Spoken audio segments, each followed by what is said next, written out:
له ټولو مؤمنانو نه مې هیله همدا ده چې دغه پیغام واوريه، ضروري واورئ، که اوس وخت نه لرئ وروسته یې بیا واوريه.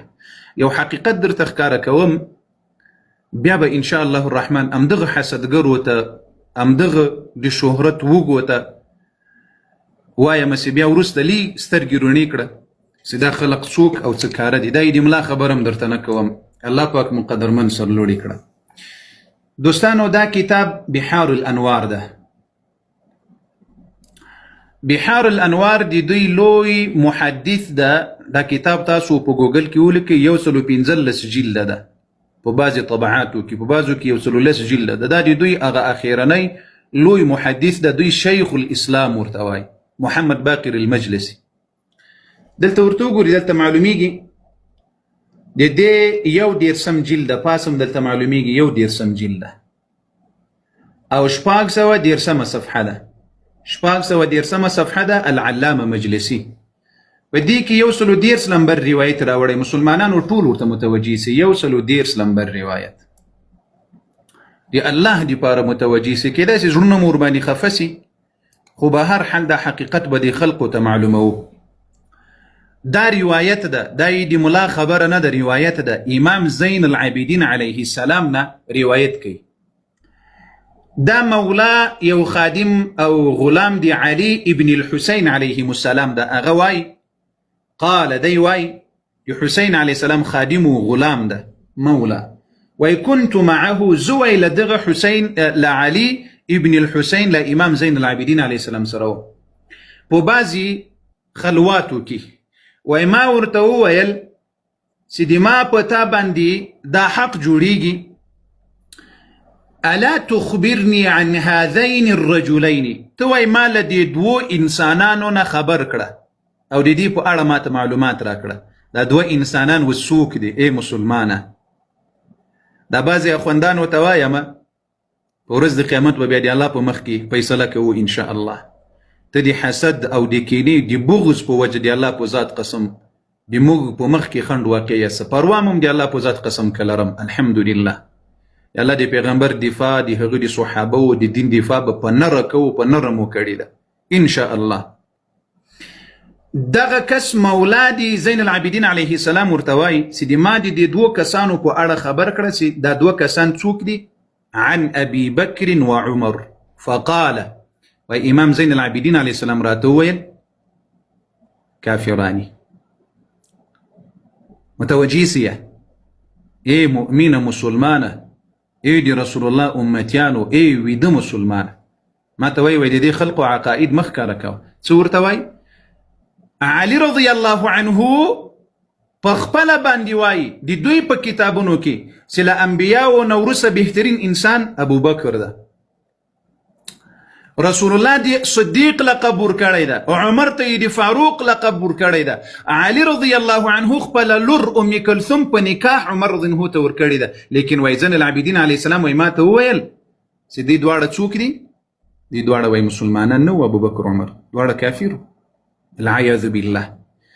دا اوس د اهل بیت و شان نه ده، دا خو اوس دوی د اهل بیتو په نامه دا روایتونه جوړ کړي دي د خپلو مسلمانانو ته. خو دوی دغه روایتونو ته صحیح وایي، دغه روایتونو ته د اهل بیتو روایت وایي.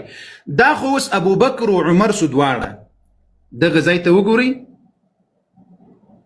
په خپله به مو سر خلاصي. ابوبکر و عمر څوک دی؟ دا د ما ګوتې ته وګورئ. ښه دا خو دا سول، اوس دا تاسې ورور ورته وایې او تی دفاع کوې، او دا تی دفاع کوې، تا ته بیا څه پسې وایي؟ له ابوبکر له عمر سره مینه او محبت کوئ؟ که چیرې له ابوبکر و عمر سره محبت کوئ بیا وروسته پسې وایي چې کافر من احبهما. څوک چې له ابوبکر له عمر سره محبت کوي هغه هم له مسلمانان نه دي. الله اکبر. دا لاندې روایت بیا همدغسې پسې راځي. عن ابي حمزه بیا راځي چې ده پوښتنه وکړه له علي ابن الحسین علیهم السلام نه، عنهما په باره د ابوبکر و عمر کې. فقال، بیا په تکرارا وایي چې دې دواړه څوک او چا چې محبت ورسره وکړل هغه هم مسلمانان نه دي. یعنې که چا د ابوبکر د عمر دین قبول کړل دا وایي مسلمانان نه دي.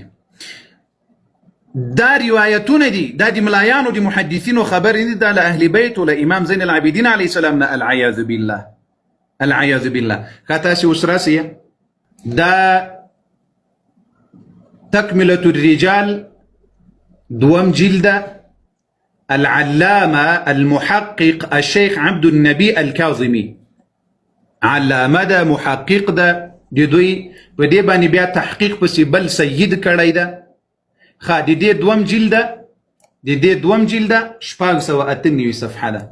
تاسې اوس راسئ امام زین العابدین علیه السلام العیاذ بالله عمر رضی الله عنه ته کافر ویلي مسلمان وینو، لیکن دلته راز ام كلثوم هذه كنية لزينب الصغرى بنت أمير المؤمنين علي عليه السلام.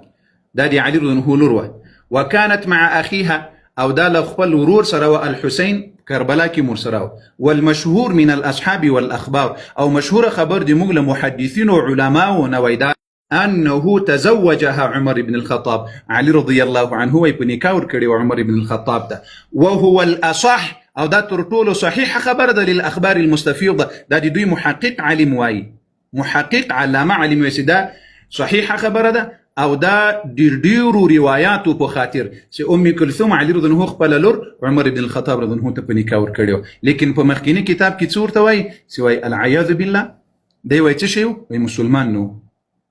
اخا علي رضي الله غیر مسلمان تخپل لور په نکاح ور کوله. الله اکبر. بیا دا خو خیر سی وای ابو بکر عمر دواړه مسلمانان نو. وای څوک چې لدی سره محبت کې هغه مسلمانان نه دي. د کفر ټاپه چا په صحابه ولګولې، د صحابه په منونکو باندې د کفر ټاپه چا لګولې ده؟ چا مسلمانانو ته کافر ویلي سنم ای مزبزبه ای منافقه له اسلام ولدین نه خبره او تاسو راځي وای دا قاری صاحب او د ملګری خلکو ته وای وای دا مسلمانان نه دي. تراسلی په دې حقیقت باندې خو ځان پوهه کړه نو وایم سستر ګیرونی کړیا دی الله په خاطر کلمه سره بغض لري، لما سره حسد و کینه لري.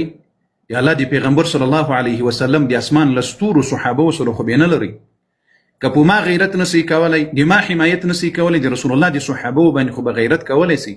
دی رسول الله دی صحابه دی پاره خو بلیغ ایمان و غیرت در پکیوي. دا تاسو وګوري دا دی ام کلثوم دی علی رضی الله دی لور بنت امیر المؤمنین علی علیه السلام.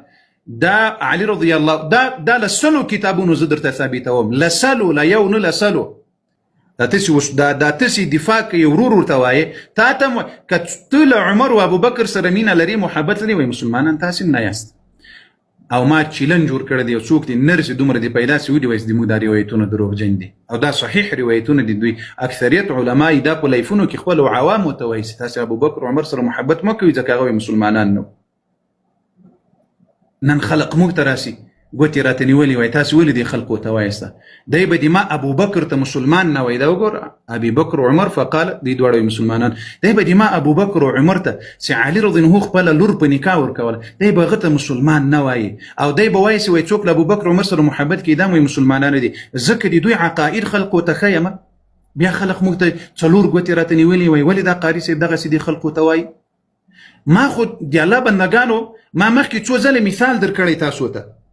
دا ریموټ ده دا اوس خراب ده، زه مستری ته وړم.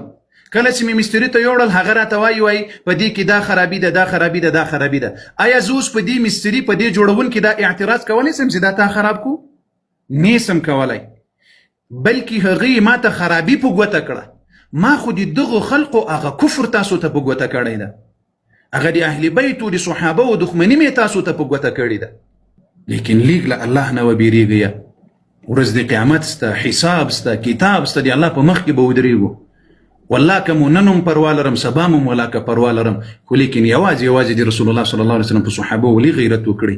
ای په میډیا کې په لایکونو فالورزو ایمان خرڅونکو، ای هغه انسانانو چې نه په خپله د رسول الله په صحابه او په ناموس او اهل بیتو غیرت کولی سي او نه بل دې ته پرېږدي چې د الله د پیغمبر او د صحابه او د اهل بیتو دفاع په نه راباندې وکړي.